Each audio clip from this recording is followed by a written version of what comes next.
Орой минь үзэгчдээ энэ бол 2 дугаар суваг цензургүй яриа нэвтрүүлэг эхлэхэд бэлэн боллоо. За манай өнөөдрийн зочноор Холливуудад тоглосон Монголын анхны жүжигчин Амар сайхан оролцож байна. Танд орой минь төргий. За баярлалаа. Та нар ч гэсэн орой минь төргий.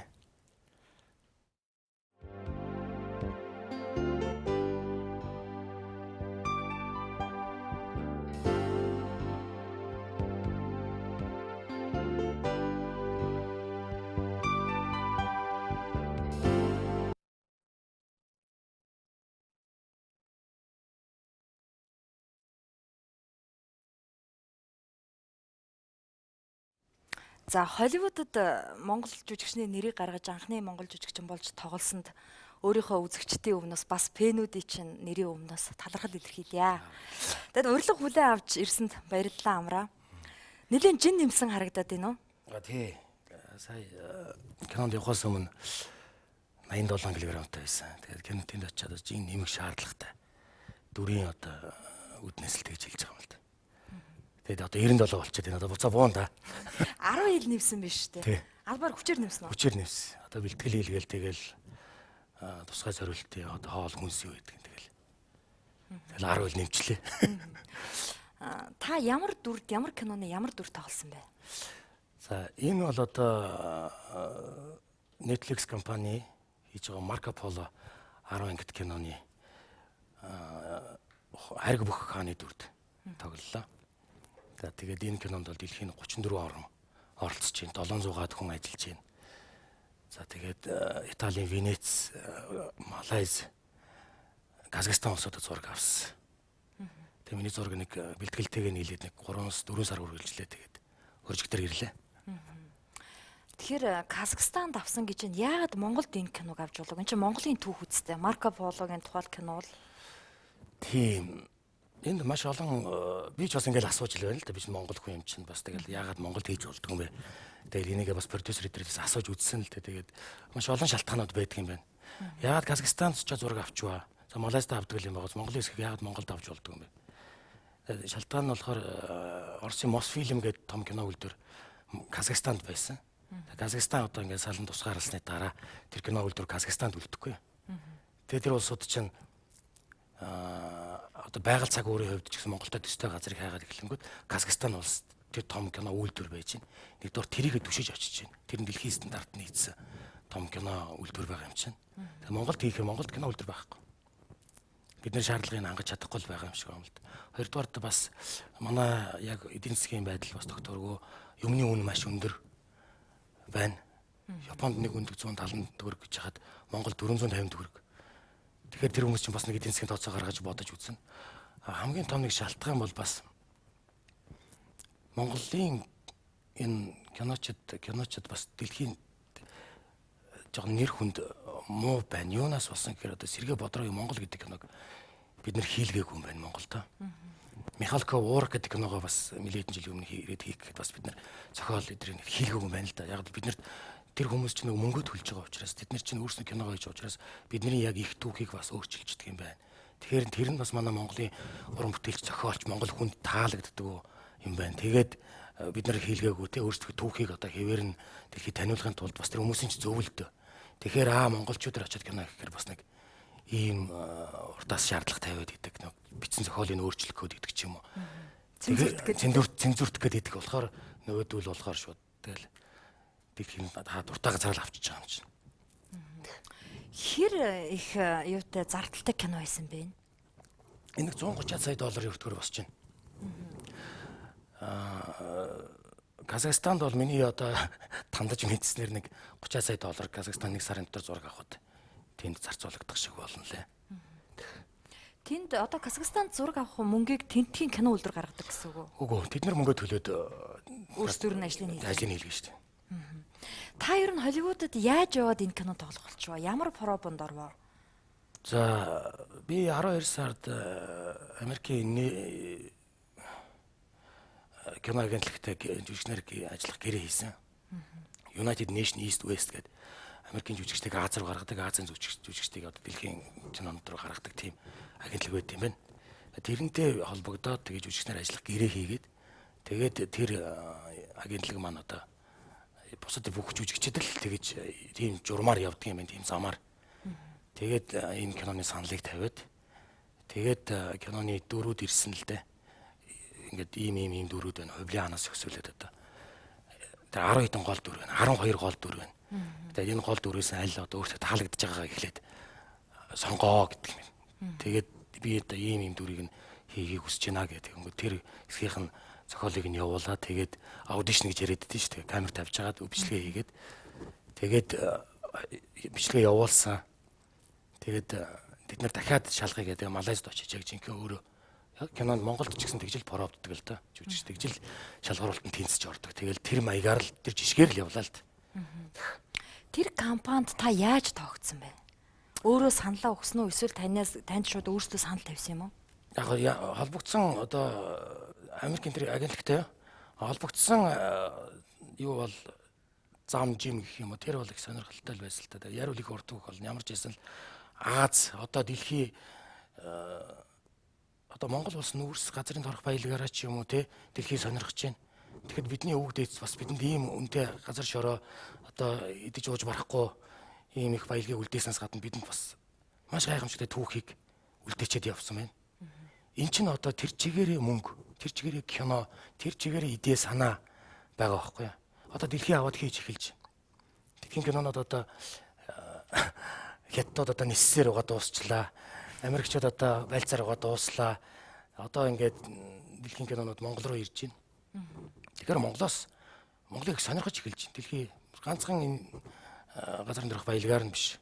Түүхээр нь, соёлоор нь ч гэсэн сонирхож эхэлж байна. Тэгэл энэ л бахал гэж бодож байна л да би. Монгол жүжигчин ер нь одоо Холливуудын кинонд тоглоход чадвараар бол дор орохгүй үстэй. Би бол одоо хэлний бэрхшээл байдаг болов уу гэж бодож байгаа. Хамгийн гол юм хэлний бэрхшээл нь.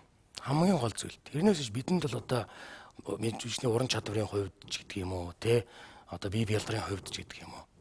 Ялангуяа түүхэн иймэрхүү кинонд дэр Монгол жүжигчдэл хизээч тутахгүй илүү гарна. Жишээлбэл би одоо сая өөрийнхөө тоглосон кино дүрийн бүх хэсгүүдийг би өөрөө хийсэн. Ямар ч каскадер хэрэгэлсэнгүй, байлдаан одоо гол дөрүүд болгон заавал каскадертай даблтай байна. Тэр нь одоо морин ундаг одоо хэцүү хүн төрөхүүдийг хийж өгдөг байлдаан юу гэдгийг те. Тэгээ би бүгдийг өөрөө хийсэн. Би одоо Монгол хүн би амраа ганцхан очиагүй тэнд чаа. Монголын жүжигчин гэж харж байгаа учраас Монголын жүжигчид одоо ямар байдаг юм бэ гэж харж байгаа шүү. Тэгэхээр Монгол жүжигчин иймэрхүү байна. Монгол жүжигчинтэй ажиллах давуу тал бол энэ шүү гэж л хичээж ажилласан да. Ариг бүхийн дүрийг яагаад сонгосон юм? Ариг бүхийн дүр бол надад хувилаа хайдуухан ариг бүх гэд бас 5 6 дүрийг санал болгосон. Тэгээд цаанаасаа намайг ариг бүх төр илүү тохирох байх найруулагч нар нь харсан байна. Нөгөө талаасаа бас би их азтай. Миний анхны одоо Холливуудаас авсан дүр маань Монгол хүний дүр байлаа. Монгол хааны дүр байлаа. Дүрийн шугамын хувьд бол яг л өнөөгийн байдалтай бас их тийм төстэй. Ариг бүх Монголыг монголоор навч үлдэхийг хүсэж ирсэн. Хувлаа хаан бол одоо нээлттэй тийм юан гүрнийг байгуулахыг хүсэж ирсэн. Хувлаа хаан яагаад Монголыг одоо ариг бүхийг устгаж ариг бүх одоо хувлаа хаан бол одоо хаан ширэг булааж авсан хүн шүү дээ. Түүхэндээ бол яагаад их хэвээр байсан. Хувлаа хаан бол том нэгдсэн тийм том гүрнийг байгуулахыг хүссэн.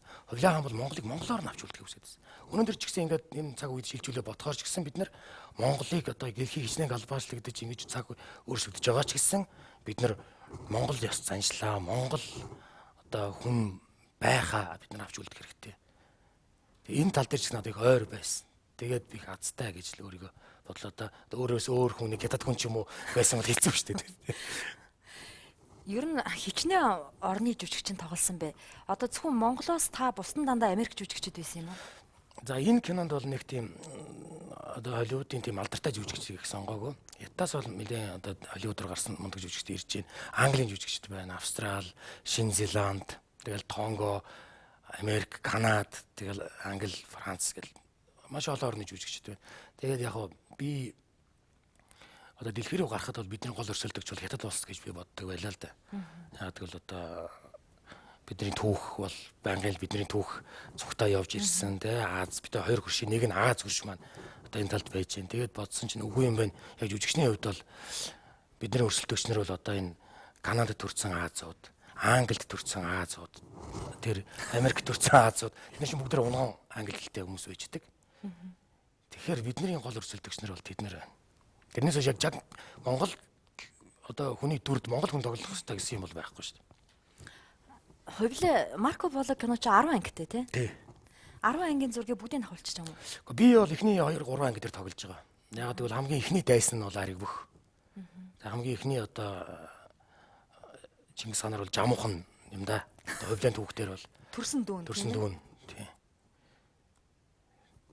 Одоо тэгээ кино хизээ гарах уу? 12 сард нээлттэй хийн гэж байна лээ. Киноныхаа хэсэг мэсгээс гоё бичлэг зураг таныг авчираагүй хэр би харамсаад байгаа байхгүй юу? Гэхдээ байна л да. Тэгэхээр яг тэдний өөрсдийнх нь одоо дүрм журмын дагуу бол бид нэр дүрийн хувцс, дүрийн нүүр будагтай бол тийм ахуулсан зургнууд чөлөөт ахуулж болж байна. Тэрийг бол Facebook ер нь ямар нэг юм сошиал эсвэл одоо кино нээхээс өмнө бол гаргаж болдгоо тийм хатуу дүрмтэй юм байна. Тэгээд тэрийг л дагаж мөрдөж байна. Хатуу гэрээ байгуулсан уу? Тийм гэрэн дээр ч тусгаж байна. Хувц хунарын хаана хийд юм бэ? Хувцсыг нь тэнд бүр бүхэл бүтэн том үйлдвэрлэл явж байна. Английн Pinewood студийг Малайзийн засгийн газрын захиалгаар Малайзад барьсан байна. Маш том студ байна. Тэгээд тэнд одоо хувцсны зураач нь Оскарын шагналтай нэг хятад нөхөр байлээ. Тэгээд судалгаа бол маш сайн байна.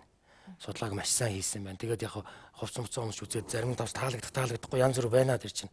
Тэгээд тэрийгээ сайн хийлээл одоо тэгэл ойлгуулаад би ч одоо жинхэнэ өөрөө би Монгол хүн байна. Энэ дээлийг чинь бид нар одоо болтол өмсөж байгаа. Одоо юу гэдгийг те бид нар энэ чинь жинхэнэ нүүдэлчний хувцс юм байгаа. Энэ чинь ийм байх учиртай тайлбарлал тэгэл ажилласан. Тэгээ өөрийнхөө санаанд тааруулаад өмслөө. Киноны аппарат хэрэгсэл бол манайхыг хэр хол орхисон байна. Гэхдээ яг бай тэдний аппарат хэрэгсэл бол хамгийн сүүлийн үеийн л аппарат хэрэгслүүд байна. Жүжигчний одоо ажиллах нөхцөлийг бүрдүүлэх тал дээр л маш их мундаг ажилладаг юм байна. Ер нь ажиллах нөхцөлөө их сайн бүрдүүлдэг юм байна. Бэлтгэл ажил. За тэгэл одоо өөрийнх нь нүүр будаг одоо юу гэдэг юм те. Сонирхолтой нь одоо ингээ нүрээ бодолоо хувцас өмслөөд гарлаа бол яг тэр хувцс нүүр будаг яг жүжигчэнд эхлээд өөртөө таалагдах хэрэгтэй байдаг юм. Та тань таалагдаж байна уу? Та одоо энэ сэтгэл хангалуун байна. За давай. Өөртөө ихтгэлтэй бол. Тэгээ өөртөө заавал тэгж сэтгэл хангалуун болгож ижил гаргадаг юм байна л да. Би таныг ингэж бодсон болов уу гэж бодсон. Марко Поло тоглоод бид нар Монголд хийчихэл юм биш үү энийг гэж. Тийм бодол төрөв. Бид нар тэр хэмжээний киног л арай чадахгүй байгаа. Тийг одоо яг энэ кино шиг киног бол бид нар арай өчрөхгүй байгаа. Тэр бол бас мөнгө эдийн засгийн хувьд ч гэсэн одоо оролцож байгаа улсуудын хувьд ч гэсэн бид нарт бол хийх сэтгэл зүрх нь авьяас нь байна. Кино урлаг бол маш азгүй урлаг гэж ярьдаг шүү дээ. Хамгийн азгүй урлаг маш их мөнгөөр бүтдэг. Тэ? Кино урлаг бол одоо маш олон мэргэжлийн хүмүүс ажилдаг. Тэр утгаараа. Тэгээ одоо Холливуд яг сонирхуулаад ярихад бол Холливуд гол дүрийнхээ жүжигчнийг маш өндөр хэмжээнд хүлээж авд юм байна. Одоо миний оронд ямар ч алдартай жүжигч ирсэн тэр хэмжээнд л хүлээж авд юм байна. Тэгээд би болохоор шоол монгол жүжигчдийг, шоол монгол залуусыг яг л энэ хэмжээг, энэ хүндлэлийг үзээсэй, энд ирж тоглоосай гэж би үнэхээр одоо хүссэн. Яг тэрийг л би барьж ажилласан л да. Та тэгтээ одоо жимийн гаргачлаа. Тэгээд монгол жүжигчид яваад байгаа хэлбэг. Яг үүдийн сүхэд орчлоо. Одоо хойморлон зүтгэж шүү дээ. Хатвчнуудын сувуу тулах хавьтан сувуусаа. Одоо хатвч хавцаанд байж ил одоо. Тэгээд тийш хойморлол мөлхөөд байна да. Хойморд очин доо ямар ч хэлсэн. Холливуудад тоглосон, кинонд тоглосон жүжигчдэд одоо их хэмжээний мөнгө өгдөг байхаа гэсэн бодол байна. Одоо би таныг одоо хэдэн төгрөг авбаа гэж л их сонирхоод байна. Тэр бол их нууц байдаг юм байлээ. Тэрийг бол аль биесээр нууцлдаг юм байна. Ямар ч гэсэн Монгол кино тоглосноос илүү мэдээж л байна. Тийм л. Та бол нэлээд үнэтэй кинонуудад тоглосон шүү дээ. Жишээ нь Боолын гэрээ бол бас тухайн үедээ нэлээд өндөр үнээр бүтсэн. За 10-т байна. Бодлын хулгайч байна. За сая үргэлэг гэх кино гарлаа. Тэгэхэд бол одоо та юу гэж бодож байна? За би одоо дахиад нэг мундаг кино хийхэд бол энэ хэмжээний мөнгнөөс илүү л давж гарах юм байна даа гэж бодож байна. Тэгээ энэ нь бол бид нэр сайн кино хийхин тулд сайн мөнгөөр л хийх хэрэгтэй. Сайн мөнгөө өөрөө киногоо хийчихэд сайн мөнгөө эргүүлээд олох хэрэгтэй бид нар. Кино чинь бизнес юм чинь. Бид нар бол хичнээн ч төгрөгөөр кино хийж чадна. Мөнгөний хувьд бол тий. Хамгийн гол нь биднэрт одоо сайлаа бэлтгэр саваа бэлтгэж одоо кино театр хэрэгтэй. Өнөөдөр үргэлэг ингээд гэдэг кино одоо бид нар 500 сая төгрөгөөр одоо энэ киног бүтээгээд дэлгэсэнд гаргаад бид нар 7 хоногийн нүр үзэж байгаа байхгүй. Тэгэхэд биднэрт 2хан театр байна. За 3 театр. Энэ 3 театрын одоо 3 4 танхимыг дүүртэл нь үзүүлээд одоо хүмүүс үзээг хүмүүс үзэх юмсан гэд байждаг. Тэгтэл нөгөө араас нь дахиад бид нартай адилхан Монголын уран бүтээлчд маань киногоо хийцэн дахиад хүлээж идэг. Энэ хүмүүсийг хүндэх хэрэгтэй. Бид нар буулгах хэрэгтэй. Энэ хүмүүс бас дахиад биднээс 2 3 лангуу байна л гэсэн үг байхгүй. Дээрээс нь Холливуудын кинонууд ороод ирлээ. Тэр кино театр чинь бас ашгаа бодох ёстой. Тэр чинь байгуулга юм чинь. Тэгээ ингээд ороод ирэхээр бид нарт бараа бүтээгдэхүүнээ борлуулах лангуу байхгүй гэсэн үг байхгүй. Тэгэхээр бид нар зах зээл байгаад идэг. зах зээл байж идэг тий. Өнөөдөр үргэлэг киног одоо бид нар үзээд Монголын киноны рекордыг тогтоож байна. 3-7 хоногт бид нар 3-7 хоногийн дотор бид нар 334 сая төгрөгийн орлого хийсэн байна. Энэ бол Монголын рекорд байхгүй.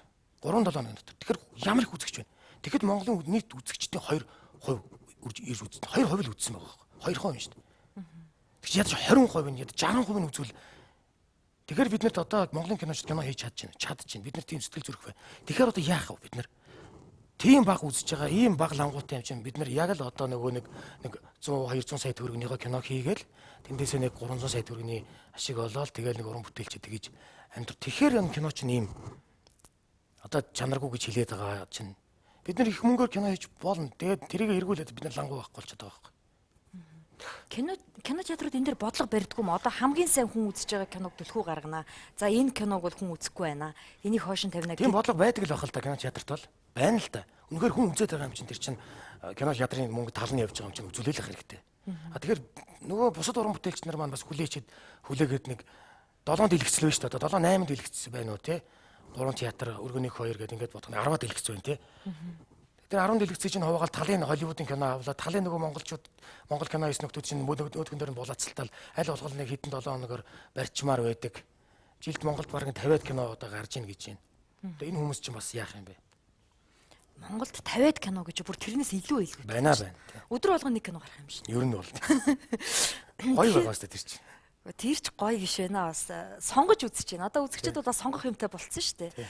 Гэхдээ би таны тоглосон кинонуудыг арай өөр байх гэж бодод байдаг. За бодъё л доо. Бодлын улгаач байна, боолын гэрээ, аравт. Тэгээд үргэлэг. Өөрөө чинь тоглосон кино болохоор хүмүүсийн анхаарал татаад бас их үнэтэй бүтсэн байхаа. Өөрөө продюсераар оролцоод байна. Би бодлын улгаач киног бол яг өөрөө гардаж хийсэн. Үргэлэг дээр бол продюсерын багт орж ажилласан. Prime Pictures гэдэг кино production A group-тай хамтарч одоо энэ кино хийсэн. Тэгээд хамтарч яг өөрснөө хийж байгаа болохоор бас нэг талын давуу талтай, нөгөө талын бас их сөрөг талтай байдаг. Сөрөг тал нь юу? Яг одоо нөгөө уран бүтээл бизнес хоёр чинь хоорондоо холилдчиход байгаа байхгүй. Уран бүтээлээ бодох уу? Бизнес бодох уу те? Тэгэхээр бид нэр мөнгө хөөж болохгүй юм байна. Сайн уран бүтээл хийх хэрэгтэй. Дагаа сайн мөнгө ороод ирнэ. Хүмүүс зарим нэг уран бүтээлчд болохоор одоо гялс хийгээд гялс ашиглаад ингээд гялс гэх гээд байгаа байхгүй юу. Тэгэхээр миний хувьд бол бидний хувьд бол бид нар тэгж чадахгүй. Бид нар сайн уран бүтээл хүн ингээд театрт гарахтаа нэг сэтгэл хангалуун нэг юм үдсэн юм шиг гараад яриатай нэг дараа нэг энд суугаад ярих ч гэсэн нэг юм 2 дугаар ангийн хүлээж ийн гэл одоо шуум их гарч ийн гэдэг шиг тийм л одоо уран бүтээл хийж хүний карманаас мөнгөний авал одоо шудраг үстэй. Үргэлэг дээр дандаа Монголын одоо урдаа барьдаг жүжигчид тоглосон. Энэ одоо хиний сайных байва? Хин энэ хэдийг авчираа кино тоглуулч уу? Эсвэл та нар өөрсдөө нийлээд кино хийсэн юм уу? Тий, бид нар чинь нэг анги бүгдээрээ. Одоо Навча, Боги, би, Баясаа бид нар бүгдээр нэг анги. Манай анги одоо Зулаа, Даваа одоо Ялалт гэж жүжигч. Бид нар бүгдээр нэг анги. Тэгээд манай Навча маань санаачлаад зүгээр ангиараа нэг одоо кино хий 15 жил өнгөрчихжээ. Соёлын сургуулийг төгсөөд. Тэгээд Навча маань наан цаана гүүгээд гүйсээр аваад тэгээд бид нар зохиолоо бичүүлээ. Тэгээд ингээд Prime Pictures компанитай хамтраад тэгээд ингээд хийлээ. Яг ангиараа хийж байгаа болохоор их сайхан юм. Яг л оюут үед эргэ очсон юм шиг тий. Их гоё юм аа. Тэгэл бид нар ч бас ганц хоёроо бол нийлээд ганц хоёрын кинонд тоглож л байсан юм билээ нэлээд жилийн өмнө. Сүүлд бол одоо тоглоогүй. Одоо ер нь ингээ харж байгаа манай би Боги одоо хин мэд Навчаа дээр бүгдээрээ л нэг байр суурь ажилласан бас олон түмний хайр хүлээсэн сайхан жүжигчд болцооч. Тэгээд ингээд цугтаа кино хийгээд A group гэдэг чинь танай ангийн нэр үү? Тий, A group чинь кино драмын A group байхгүй юу? А Б group байгаад бид нар А солио их сурвалд А group нь байсан байхгүй. Тэгээд төрийн бас байгууллагад нэр авах хэрэгтэй болонгууд гой нэр шилэг А group дээр тэр нэрэл авцсан юм л да. Гэхдээ олон сайн жүжигч нэг дор тоглохоор одоо дүр хуваах, брэнд хуваах тийм юм байдгүй. Яг бид нар бол За яг соёл урлагийн сургуульд яг ямар байсан? Амбицлахгүй шүү. Амбицлахгүй шүү. Би энэ тоглох байсан. Би ингэ тэхгүй шүү. Тэгэн штэ. Тийм гарч болно штэ. Тэр ихлээд ярьсан л та. Тэгээд нэг дарга тавьж байгаа. За манай баясгалан бол маш сайн ажилласан. Урд нь өөрөө ч гэсэн 2 3 жүжиг найруулад, жүжиг продюсерлаад юу лээ дургуугаар үнсэлцээ. Тааш юу саарл гудамж гэдэг би бог эднэр чинь зүгтаа бас урд нь ажилласан болохоор тэгээд надтай хамт бодлын улгаач нар бас продюсер юм багт орж ажилласан, өөрөө тоглосон. Тэгээд баясаага даргаар нь тавиал тэгэл зүтгэлээ те навчаа маань зургийн дарга хийгээл. Одоо яг үеийнхэн дотроос чинь хамгийн сайн гарч ирж байгаа найруулагчийг бол Сэнгэд өрж гэж ярьдаг штэ. Тийм учраас та нар Сэнгийг сонгосноо. Нэгдүгээр тийм. Хоёрдугаар Сэнгээ өөрөө кинон зохиолоо бичсэн. Гуравдугаар би Сэнгээтэй одоо гар нийлээд ажиллаад одоо сурчлаа. Хоёр кинон дээр хамт ажиллаж ажиллаа. Бодлын улгаач дээр ажилласан тийм. Тэгээ бидний сонголт ерөөсөө Сэнгэд өрж байсан л да. Одоо сонголт байхгүй байсан. Үнэхээр одоо энэ үедээ гарч ирж байгаа хамгийн шилдэг найруулагч байна. Олон талын туршлагатай байна. Тэр чинь театрын ч бас сайн найруулагч. Сая ч бас ТV коктейлтэй хамтраад бас нэг жүжиг найруулж тавьсан. Тэр маш амжилттай болсон. Ямар жүжиг вэ? Тэртех ертөнцийн буудлын гэдэг жүжиг найруулж тавьсан шүү дээ. Та энэ дөрүүдийн хамгийн өөрт чинь таалагдсан заастаа би энийг үнэхээр сайн гаргасан шүү гэж бардам хэлэх дүр чинь ямар киноны дүр вэ? За ер нь бол одоо би бол бүгдэнд нь л сэтгэл зүрхээ одоо надад юу байдгийг бүгдийг нь шахаж ажилтдаг л да. Би тэрийг одоо тодорхойлж чадахгүй. Үзэгчд л одоо алинд нь илүү хайртай байна. Тэр нь л сайн болсон. Наад чи бол жижүүрийн хариулт шүү дээ. Үзэгчд дүгндэг гэдэг нэг. Зүгээр өөрт чинь хамгийн ойрхон байдаг дүр. Миний одоо зүгээр яг жүжигчин хүн бол ингээд өөрөөс өөр юм хийх хэрэгтэй байхгүй юу? Дүр бүтээн гэдэг чи одоо цагаан цэгмэдгоо лавлаадаш болохыг хэлээд нь шүү дээ. Тэгээ цэвэн жууга бумаа болохыг хэлээд байгаа байхгүй юу? Тэгэхээр зөв хамт надтай ойрхон дүр гэх юм бол одоо боолын гэрээний тэр залуу байгаа байхгүй юу? Тэрийг болохоор яг манай найруулагч харж байгаа бичсэн юм л да. Амраа тоглох юм чинь. Амраад ойрхон яа. Хамгийн бид нар маш хурдан хугацаанд хийсэн учраас тэр бодох одоо тэр дээр ажиллах тийм хугацаа байхгүйгээр намайг хараад за амраа уурлахаар ингээ уурлцдаг. Ингэж ингэ амархан. Тэр бол одоо хамгийн ойрхон дүр бол надтай тэр. Миний гой хүнтэй маань ойрхон болсон дүр бол. Бодлын улгаач дээр нэлээд эвдсэн өөрийгөө. Тийм найруулагч бол нэлээд эвдэж өгсөндөө энэ баг 2 кино шиг нэг ихний хэсэг нь хүүхэд насныхны хэсэг дараачийн хэсэг нь болохоор тэр шоронд байгаа шоронгоос гарч байгаа тэр эсвэл энэ хоёр шал өөр хүн шиг байх ёстой. Тэрэнд найруулагч сэтгэл хангалуул байсан л да. Та Христийн шишинтэй л үү? Тийм. Танай гэр бүл. Тийм. За би тэнд одоо нэг бичлэг үзүүлээ. Энэ бол монголчуудын нэлээд дуртай реклам байгаа. Намайг амраа гэдэг.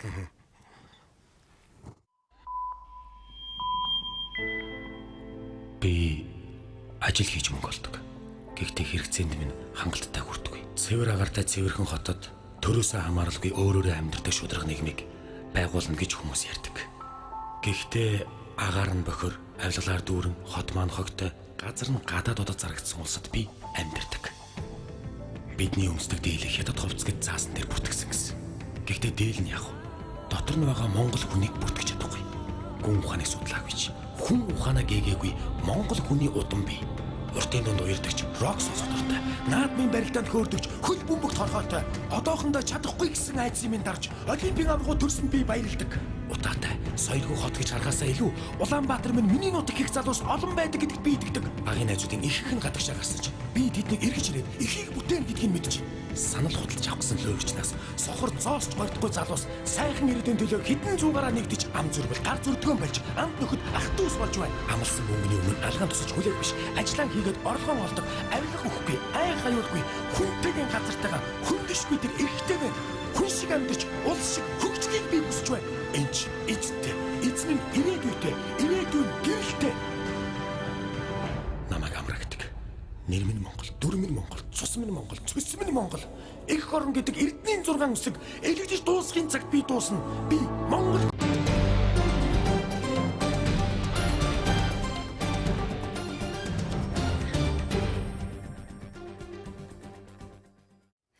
За энэ рекламд бол монголчууд их дуртай. Энэ яг таны төрлөх зам тийм үү? Огшуулсан, омголон ирчгүү чамдагдсан.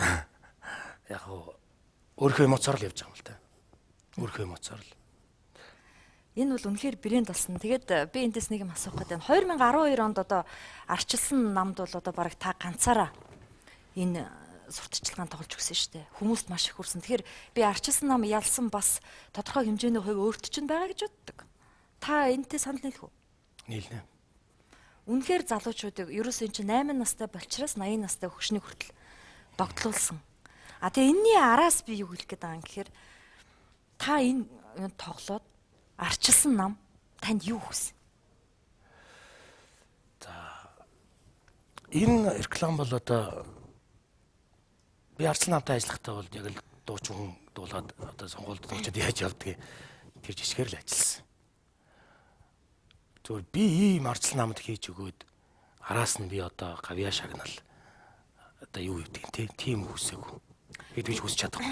Тэгтээ. Учир нь За. Уучлаарай. яг энэ бол миний үзэл бодол л та. Би үзэл бодол одоо өөртөө байгаа үнэт зүйлээ бол тиймэр худалдаж чадахгүй байхгүй.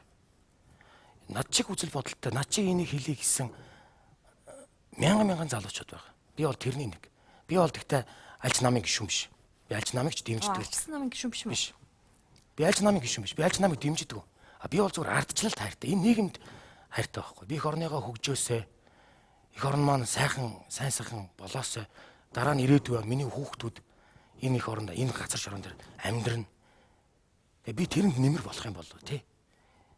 Гэж л би одоо хувь жүжигчин хүнийхээ үднэс би ажилласан байхгүй.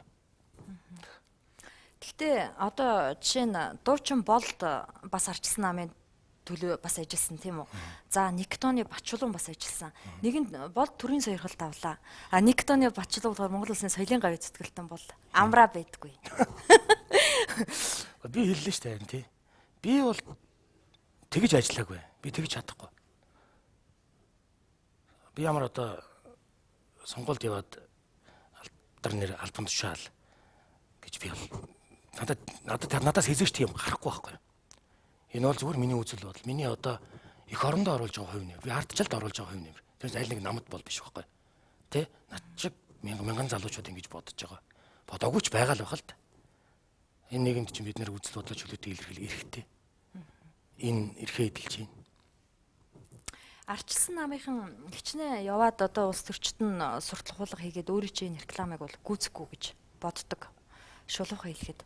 Тэгэхээр одоо өнөөдөр арчилсан нам ялаад 2 жил болсон нийгэм юм байна. Таны бодож исэн, зорж исэн тэр бүхэн одоо энэ нийгэмд ирж байна уу? Би бол одоо тэгж боддог штэ. За би одоо ир хүн байна тийм үү? Би одоо энэ цаг үед би энэ мэрэгчлийг эзэмшээд би одоо энэ нийгэмд амьдарч байгаа. Би бас нэг эдсэн нэг ширхэг нь энэ 3 сая хүнийх нь. Ир хүнийхээ хувьас ч гэсэн тэр энэ иргэнийхээ хувьас ч тэр би одоо энэ өөрийнхөө амьдралдаа барьж байгаа чиг шугамаач тэр би хийсэн ажлаа нэг тултал нь хийж. Би нэг хүнд худлаа хийхгүй. Хүн холигдохгүй тийм үү? Нэг тултал нь хийж. Иргэн болгон л одоо өөрийнхөө урдаа оногдсон ажлыг тултал нь хийж явах юм бол одоо тэгэл манай улс сайхан хөгжин шүү дээ. Тэгээ барилга дээр ажиллаж байгаа барилгачин ажил цагтаа ирээд сайхан өрөлдгөө сайхан өрөөд цагтаа тараад сайхан цалингаа аваад ингээд хүн болгон л тултал нь явж ивэл энийх орон ч хөгжин шүү дээ. Биний хувьд бол би тултал нь хийсэн. Байлбай тултал нь хийхийг л боддог. Хүнд худлаа хэлэхгүй. Би заа гэвэл нэг тэрэндээ хүрэхийн төлөө л би дөрөв хүүхдээ ч гэсэн тэгж сургадаг. Та 4 хүүхэдтэй юм уу? Би 2 хүүхэдтэй. Тэгээд одоо энэ хүмүүс ч гэсэн тултал нь хийгээсэ. Улс төр бүх өвчин гурав их амархан байдаг гэж ярьдаг шүү дээ. Ингээл хийчихгүй. Тэгэл хийчихгүй. Тэгээ унгаачих юм чи ингээл. Бид нар ч гэсэн одоо дотроо хэцүү байдаг байлгүй дээ одоо бодвол. Тэгээ хөгжих гээл одоо манай улс чинь энэ 20 арчил ялал 20 жилийн түүхэнд чи одоо бид нар би бас бодоод байх. Бид нар маш хурдтай хөгжиж байгаа байхгүй юу? Би одоо улс төрийг мэдэхгүй л дээ. Бид нар маш тэгтээ миний бодлоор бол бид нар маш хурдтай хөгжиж байгаа байхгүй юу? Гэхдээ бид нар боддоо саяхан л одоо бид нар баг багт чинь энэ зах зээлийн нэгэмж хилжээл одоо ингэж яагаад нөгөө хүний шарил ухаал дотоор нь дэрлүүлжсэн цаймааг авч уугаад ингээл бид нар тэгэл ингээл чагсаал цуглаан болоод ингээл бид нар ч гэсэн бас ингээл хууртаж мууртаал те ингээл нийгмийн бүх үзэгдлүүд ингээл энэ чинь Америкийн 200 жил, Францын 3 жил, 100 жилийн туулсан тэр бүх үзэгдлүүдийг бид 20 жилийн дотор тул ажиллана шүү дээ. Тэр маш хурдан галт тэрэгэн сууж яваа хүмүүс галт тэрэгнийхээ хурдан байгааг мэддэггүй юм байна л да. Гадаа нь харж байж байгаа хүн өнгөрж байгааг мэддэг юм байна л да. Тэгэхээр бид нар магадгүй маш хурдан хөгжлийн галт тэрэгэн сотор суудсан аль нэгийг учраа олохгүй байгаа ч юм билүү мэдэхгүй шүү дээ. За таны энэ рекламны араас бас нэг рекламны хэсгээс би үзүүлээ. Тэгээ асуултаа тавь. За.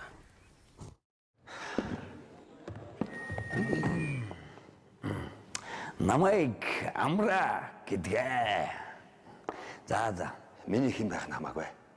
Харин надад Монголын минь хувь заяа хамгаас илүү хамаатай. 4 жилийн турш үерхсэн найзаагаа би муулахгүй. Дөрөө харшуулан зүтгий гисэн амнаасаа хизээч хуцдаггүй Монгол эрсийн цус надад бий.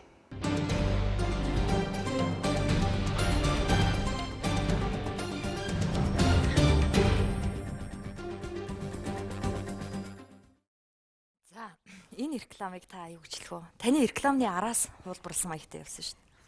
Гэхдээ яг тэ эн чинь яг байж болохгүй. Эн чинь ч гэсэн одоо хүмүүс нэг амраа гэдэг нөхөр бас л үзэл бодлоо илэрхийлж шүү дээ. Яг л наачиг адилхан шүү дээ. Яг болохгүй. Энэ үзэгчдээс их шүүмж авсан л та. Оо өстой нөгөө амрааг мялах гад одоо ингээ хуулбарлаа. Энийг хараа хаа алгасан л. Миний энэ амраа гэдэг чинь бас хуулбар шүү дээ. Канадын пивний реклам дэлхийн 35 орн авч хийсэн байт юм билээ. Тэрийн нэг нь бол Монгол байхгүй. 35 дахь нь Монгол. I am Arabian, I am Canadian, I am Polish, Ukraine бүгд л хийсэн байт юм билээ. Яг дэлхийн брэнд реклам байхгүй. Дэлхий дээр маш одоо нэр хүндтэй реклам юм билээ л. Тэгээд энийг авч ийсэн. Яг гоо энд бол энэ миний юунд бол миний рекламанд бол миний өөрийн үзэл бодол шингэсэн байхгүй. Би тэр дээлний тухай хэлмээр байсан. Би Монголын залуучууд орчин үетэйгээ хүл нэлхэн нийлүүл алхаж яваа тухай хэлмээр байсан. Бид нар яах вэ? Энэ хоёр гүрний дунд сэндвич шиг байгаа ч гэсэн бид нар яах вгаар бас англиар ярьчин шүү. Бид нар бас гадаад паспорттай шүү. Бид нар хаашаач явна шүү. Би тийм л юм хэлмээр байсан байхгүй. Бид нар зүгээр яг өнөөдөр Олимпийн аварга төрүүлсэн шүү. Тийм бид нар олимпийн аврагтай шүү. Бид нар 3 саялаач байсан. Бид нар энэ дэлхийг нэгэн үед бас ийм удамтай шүү бид нар. Бид нар яаж ч магадгүй шүү. Бид нар өнөөдөр Монгол залуучуудад бид нар ийм миний дараагийн би ч тийм кино хийх гэж хүсэж байгаа. Бид нарын одоо ийм урам зориг те. Монгол хүний одоо сэтгэлийн галыг батраасан тийм биднэрт хэрэгтэй. Энэ хүмүүс сэргэх бид нар хэрэгтэй. Бид нар алийн болгон Америк акшн солонгос дараам үзэж бид нар одоо залуу үе ингэж хүмүүжүүлэх юм бэ. Тэгэхээр энэний төлөө би уран бүтээлч хүн. Миний чадах юм энэ л аахгүй. Монгол эрчүүдийн үнэлэмж унтчих амраа. Монгол эр хүн гэж юу н ямар байх хэвтэй? Ямар хүн байдیں۔ За би яста энийг чинь одоо ямар байх тухайг би мэдэхгүй шүү дээ. Одоо би намайг хүмүүжүүлсэн хүнэл би дагаж явна шүү дээ. Миний аав бол яг л Монгол эр хүн нийл одоо би тэр хүнийг жинхэнэ Монгол эр хүн гэж би хардаг. Хүн болгон л аавыгаа тэгж боддог баг. Гэхдээ миний аав бол надад шулуун шударга байгаад л гэж одоо тийм үг захаас байх хүчсэн тэр хүн өөрийнхөө үйл хөдлөл өөрийнхөө амьдралаараа үзүүлсэн байхгүй. Тэгэхээр би Монгол эр хүнийг би дөрөв хэллээ. Би эр хүн заа гэвэл яг хэлсэндээ л байх хэрэгтэй байх гэж боддог байхгүй. Худлаа хэлэхгүй тэгээ. Тэгээ Монгол эр хүн гэхээр заавал одоо ингээл гүү штэ. Дээл өмсөд хэлхийгээс гүү штэ. Монгол эр хүн гэдэг чинь одоо бусад орны эр хүмүүсээс илүү одоо сэтгэлийн хаттай одоо тэнхээ байна тийм үс. Монгол одоо гэхдээ би нэр хүний уламж унсан гэдэгтээ бас санаа нийцэхгүй байгаа. Өчнөө сайхан залуучууд байна шүү дээ. Өчнөө олон аав нар байна шүү дээ. Ирчүүд их хов ярддаг болчихжээ. Хүүхэн шиг. За Твиттерт бол ирчүүд л хэрүүл хийдэг. За ирчүүд л авилга авдаг. Ирчүүд л шоронд ордог. За зүгээр улс төрөөс харагдаж байна л. Би бүх Монголынхаа бүх ирчүүдийг ингэж хэлдэг. Гэхдээ нийтлэг болчиход. Энэ дээр та ямар шүүмжлэлтэй хандах вэ? Гэхдээ яг одоо тэгэл ирчүүд л гэж авч одоо ирчүүд л нөгөө гэр бүлээ авч явах гал хөрхий. Тэгэл тэгдэг бахал Алдаг та. аваад гэдэг. Тэгээд хүүхдэд ижих гэл одоо тэгдэг бахал та. Улсаа худалдаад байгаа юм биш үү? Харин одоо ойлгохгүй маа. Би гайхаад идэг байхгүй юу? Зарим нэг хүнийг би их гайхдаг байхгүй юу? Одоо би ч одоо тэр улс төрийн одоо гүн гүнзгий юм сайн мэдэхгүй. Гэхдээ миний хувьд бол одоо зүгээр хэрэглээгээл бодъё л да. Усны тухай тий. Энэ ус ч байхгүй бол одоо бид яана вэ? Ус байхгүй чиний карантинаас ус гойчихгүй бол бид нар байшинд амьдраад яах юм бэ? Тэгэхээр л одоо энэ усаа хайрлах Монгол улс шиг тэгж газрынхаа гүний усаар машин угаадаг тийм улс энэ дэлхий дээр байна уу? Тэ? Энэ голууд ч одоо ингээ бүгдээрээ ингээд сэлэнг мэлэн ингээд бүгдээрээ байгаль руу зутгаад бүгдээрээ гараа авчихна. Орж ирдэг 2 гол байдаг. Тэгээ одоо энэ дэлхийн мэлхийд урд дулаараад байна гин. Нөөц мөх цас чинь хайлаад байна гин. Тэгээ одоо нэг усныхаа ундрагыг ухаад одоо усныхаа ундрагыг ухаад байгаа хүнийгээ тэрийг хэлээ тэр нь ч бас буруул явж байгаа уртаа биш гэлээ тэрийг барьж байгаа шоронд хийгээд тэгээ ингээд би ойлгодог юм л да энийг. Гэтэ миний зүгээр хувьас энийгээ бид нэр эхлээд хайрлах хэрэгтэй юм шүү. Тэр одоо Америк гэж харахаар чинь өөрснөө алттай мөртлөө тэгэж тэр өөрснийхөө алтыг уухгүй манайс тэр ирж одоо ухаад ддаг юм шүү.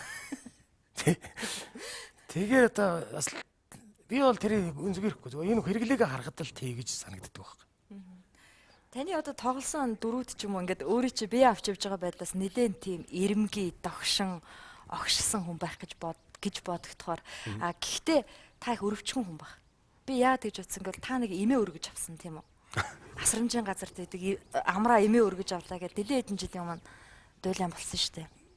Дуйлаан болоод яах юу вэ? Зайлвал нэг эмээ мань сайн нэг 97 хүрээд өнгөрлөө. Бацсан бүсэнгээ аж ахуйд асрамжийн газар нэг эмгэн TN телевизээр нэг зурагтаар гарсан. Тэгээд зайлвал яах вэ? Тэгэл үр хүүхдүүд нь эргэж ирдэг. Тэгэл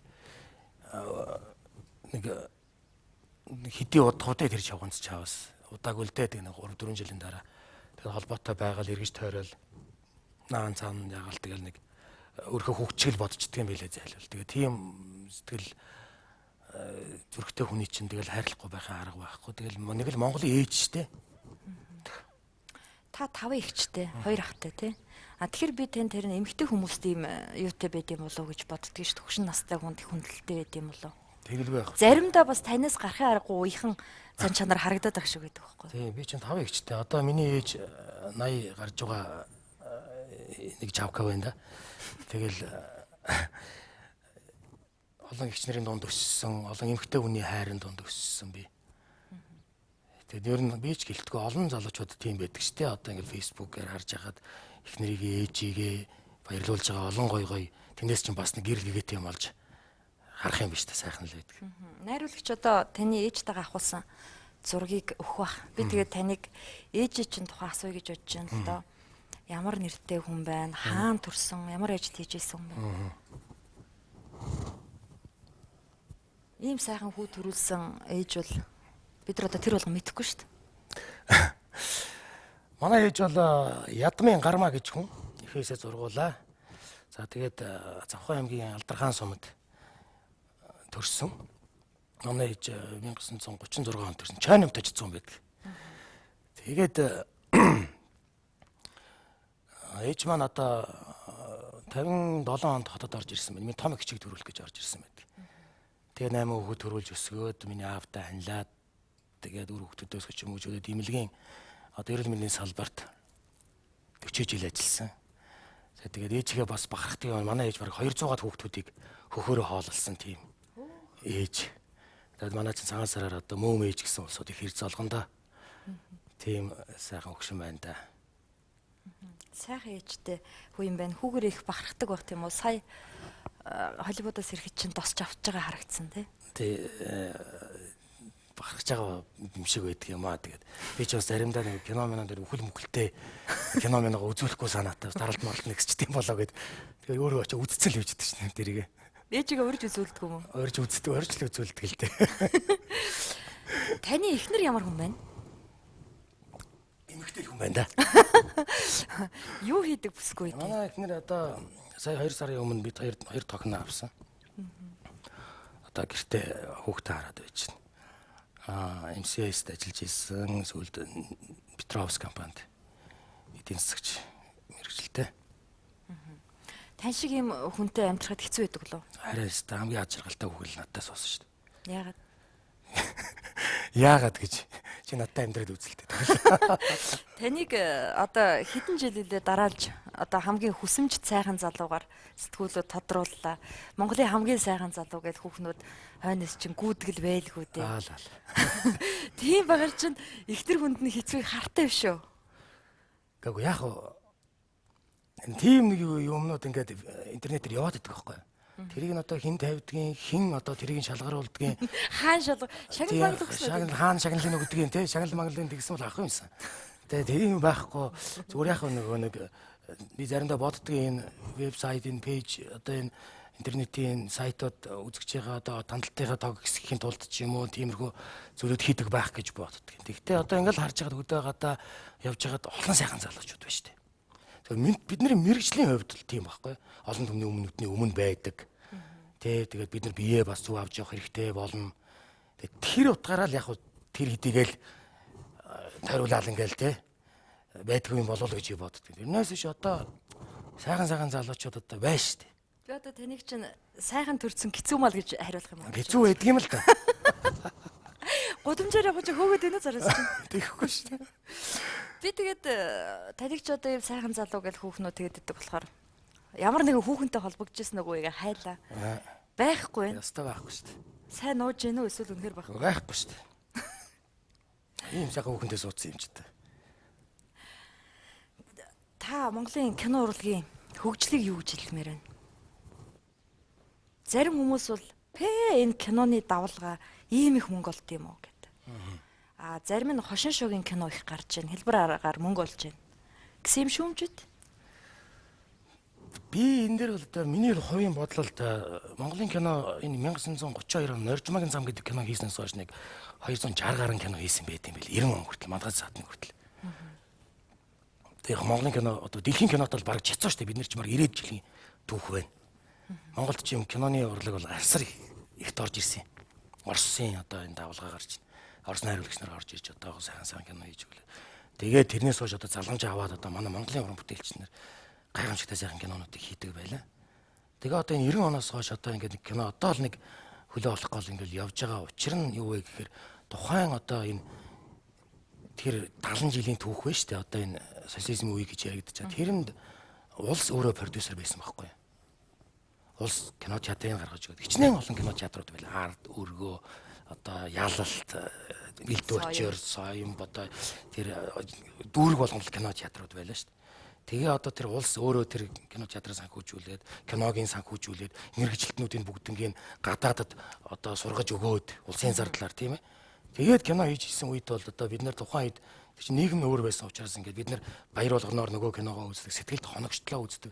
Үнэхээр сайн ч кинонууд хийдэг байж. Тэгээ одоо энэ зах зээлийн шугамд одоо ийм үед одоо ингээд Монголын кино алдсан, бидний киногоо алдсан. Тэгээд яг хувь уран бүтээлчдийн нуруунд дэр энэ ирс. Тэгээд хошин шогч гэлтгүү одоо хамгийн анхны миний тоглож исэн Тавилан гэд кино байдаг инхээр найруулагч. Байраа тавиал кино хийж л шүү дээ. Одоо ч хэвэр юм шүү. Одоо ч хэвэр шүү дээ. Чи одоо хүүхд нөхрийнхөө амьдарч байгаа байрыг тавиад кино хийвэл чи хийх үү? Хийхгүй шүү дээ. Тэг чи Монголын киночд яг энэ одоо улсаас нь ингэ зохицон бодлоготойгоор зохион байгуулдаг энэ киногорлогийн том сургам хүмүүжүүлэхийн том урлагийг авч явахгүй байхад киночд өөрснөө л нуруунд дээр үүр чиний чинь гаргаж ирж сайн муу хамаагүй хийж байгаа байхгүй. Алдаж оноод алдсан ч өөрснөө л алдсан. Тэрнээс нэг өстой улсад нэрээ нэг төрлийн охирол байхгүй шүү дээ. Тэ? Харин өөрснөө алдаад макнаас зээл тавиа шоронд орсон ч уран бүтээлч зөндөө байд.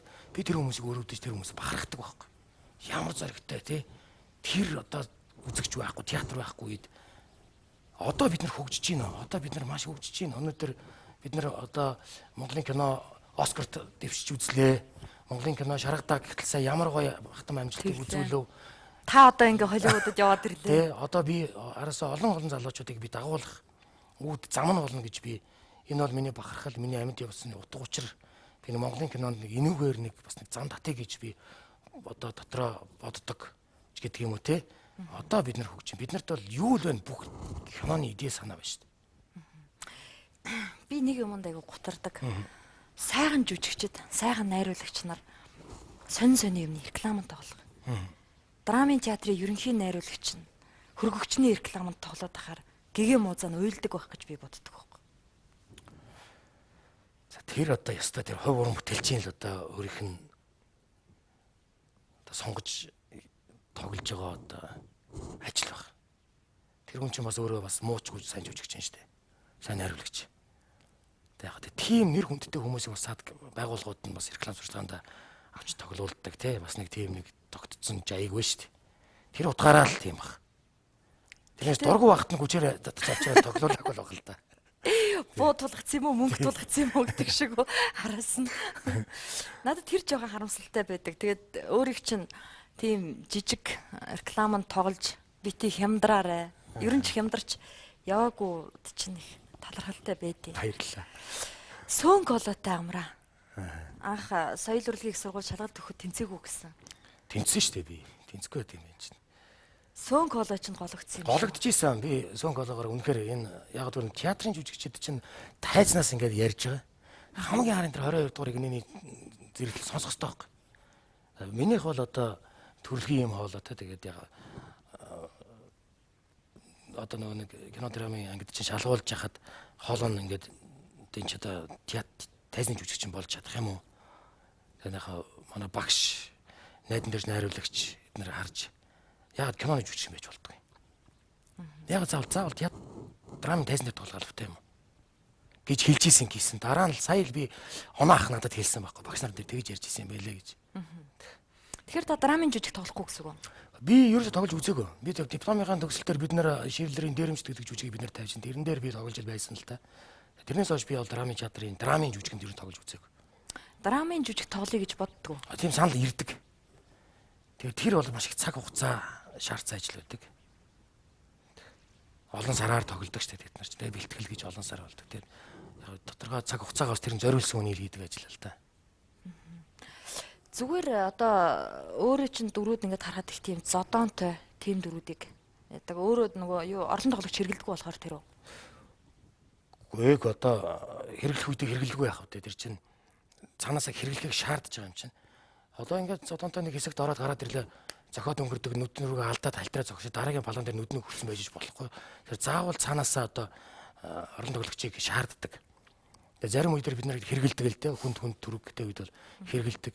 Аль болох бас хэрэглэхгүй байвал нөгөө зураглагчтай, найруулагчтай дараа нь монтажн дээр бас их асуудал баг гарч эхэлж байгаа юм л да. Тэг чи нөгөө нэг каскадерын нүрийг нуух гэдэг тэр чинь монтажаар тэр чинь зохицуулах ажил зөндөө гараад ирдэг байхгүй. Одоо киноны саналууд ирж байна уу? Байна. Би ч өөрөө ч бас дахин киногоо продюсерлж хийх санаатай байна. Танд Чойнэмийн дүр тоглож гэсэн санал ирээгүй юу? Нэг тийм кино яригдчихсэн шүү. Тэгээд дөрөв мөр дээр ч очиагүй зүгээр тийм кино яригдж байгаа тэгээд таг болцсон. Тэгвэл таныг Чойнэмийн дүрд гоё тоглох гэж боддیں۔ Өмнө нэг дээр үед ч нэлээд олон жилийн өмнө хийсэн нөгөө яруу найрагч уянггүй тийм тоглосон тий. Би тэрийг сандгийн үзээгүй л дээ. Тэр хүн өөрөө ихтэй Чойнэмгаатай юм царай нүрийн өвдөх адилхан хүн байсан юм билээ шүү дээ. Тэгэхээр Чойнэмийн дүр тоглож гэвэл та тоглох уу? Гэхдээ яагаад тоглож болохгүй гэж тэр чинь. Миний ажилчинд кино тоглох шүү дээ. Одоо ингээд та дахиж Холливуд явах уу? Суурин бах уу? Одоо би бол 12 сар хүртэл явахгүй. Киноны нээлтэнд очиж оролцсон да. Та ан их хийдэг те. 20 ан хийж өв. Худлаа да. Нэрээ. За бидний яриа ингээд өндөрлөж байна. Юм урдна. Танд амжилт хүсье. Баярлалаа. Улам нөгөө Монголынхаа залуучуудыг Холливуд руу хөтлөөрэй. Тэгээд хамгийн сүүлд танд хэлэхэд цамц, спараны савн, шүдний ооны рекламанд бити тоглож хямдраарай. Энэ хിവэрэ амраа байгаарай гэж. За баярлалаа. За танд баярлалаа. Баярлалаа. Баярлалаа үзэгчдээ. Цензургүй яриа нэвтрүүлэг үгээр өндөрлөж байна. Энэ бол 2 дугаар сувг байлаа. Бидний дараагийн кино маань Хувилайн хаан гэдэг олон анги дурын сайхны кино өнөөдөр 1-р анги эхлэх гэж байна. Ирэх даваа гарагийн энэ цагтаа эрг уулзцгаая. Баяр та.